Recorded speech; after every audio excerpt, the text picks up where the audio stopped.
Library science. Doctor સિયાલી રામઅમૃત Ranganathan ભારતના father of library science, જેમણે 1931માં પોતાના પ્રસિદ્ધ ગ્રંથ 5 લોઝ ઓફ લાઇબ્રેરી સાયન્સમાં આ કાયદાઓ રજૂ કર્યા હતા.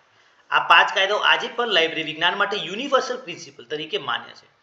આ કાયદાઓએ લાઇબ્રેરી વ્યાખ્યાને માત્ર બુક્સ કલેક્શનમાંથી આગળ લઈ જઈને ડાયનેમિક સર્વિસ ઇન્સ્ટિટ્યૂટ તરીકે સ્થાપિત કરી છે.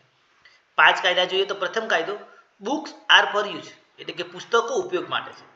જેનો અર્થ છે પુસ્તક લાઇબ્રેરીમાં બંધ દરવાજા પાછળ કે તિજોરીમાં રાખવા માટે નથી, પુસ્તકનું મૂલ્ય તેના ઉપયોગમાં છે. ભલામણો જોઈએ તો લાઇબ્રેરીઓ વાચકો માટે ખુલ્લી હોવી જોઈએ, ઓપન એક્સેસ સિસ્ટમ અપનાવો, પુસ્તકને સરળતાથી મળી રહે તેવું સ્થાનાંતર કરો તથા વિવિધ પ્રકારના માધ્યમો પુસ્તકો, મેગેઝિન, ઈ બુક્સ તથા ડિજિટલ સામગ્રીનો ઉપયોગ કરો. આજના સંદર્ભમાં જોઈએ તો e books, digital library, online database જ્ઞાનને સરળ બનાવે છે.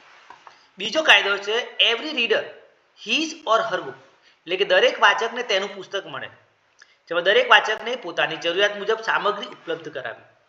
લાઇબ્રેરીએ વિવિધ સ્તરના વાચકોની જરૂરિયાતને પૂરી કરી. ભલામણો જોઈએ તો બાળકો, યુવાનો, વડીલો માટે જુદા વિભાગ રાખવા તથા અંધ અથવા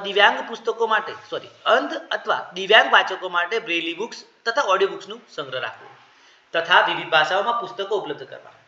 આજના સંદર્ભમાં જોઈએ તો inclusive library service, universal access આપવું તથા ડિજિટલ એક્સેસની સુવિધા આપવી. કાયદો 3 એવરી બુક ઇટ્સ રીડર, એટલે કે દરેક પુસ્તકનો વાચક. લાઇબ્રેરીમાં જે પણ પુસ્તક છે તે કોઈને કોઈ માટે ઉપયોગી છે, તો લાઇબ્રેરી કર્મચારીએ પુસ્તક અને વાચક વચ્ચે જોડાણ કરાવવું જોઈએ.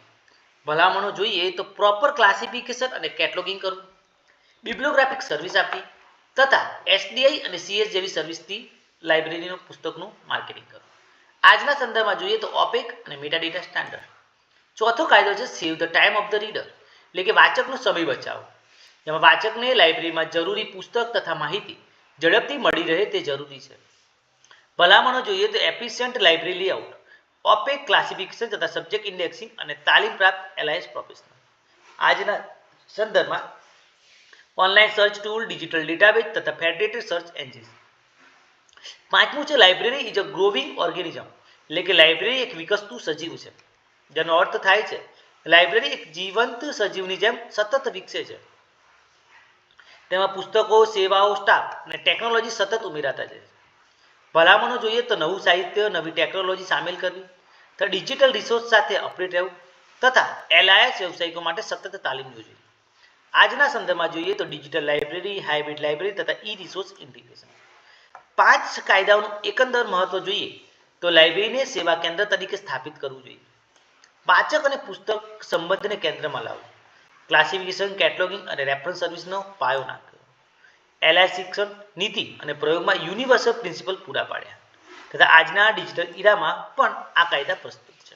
નિષ્કર્ષ તો ડૉક્ટર એસઆર રંગનાથનના 5 કાયદા માત્ર પુસ્તકાલય વિજ્ઞાન જ નહીં, પરંતુ સમગ્ર ઇન્ફોર્મેશન સાયન્સ માટે મૂળભૂત સિદ્ધાંતો છે. આજે ઇન્ફોર્મેશન એક્સપ્લોઝન અને ડિજિટલ ટ્રાન્સફોર્મેશનના યુગમાં પણ આ કાયદાઓ અવિનાશી છે. તેથી વિદ્યાર્થીઓએ તેને library ethics plus library service અને ઇન્ફોર્મેશન મેનેજમેન્ટના પાયો તરીકે સમજવું જોઈએ.